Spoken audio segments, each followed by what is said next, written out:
Hey guys, Trevor here. And in this video, I'm going to show you how to install and turn on a VPN on your iPhone. Now, in most cases, you want to head into the App Store on your iPhone and download a third-party VPN app.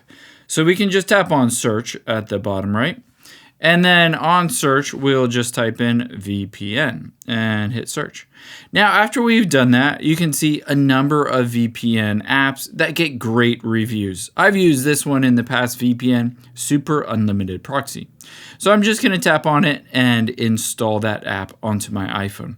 I'll show you how that works and how to set it up, configure it, and enable that VPN. So once that's done installing, let's just hit the open button. You'll be able to see immediately it'll ask you for some permissions and to accept and continue. Let's hit OK. We can have notifications, and you can see it does say there are paid for versions, but at the bottom it says proceed with ads. So we can just tap on that and you can get it completely free. You don't have to pay for it. Now on here, let's just tap on the not connected and we're going to hit allow. You will need to enter in the passcode for your phone. So let me enter in the passcode to unlock my phone. And just like that, you're connected to that VPN.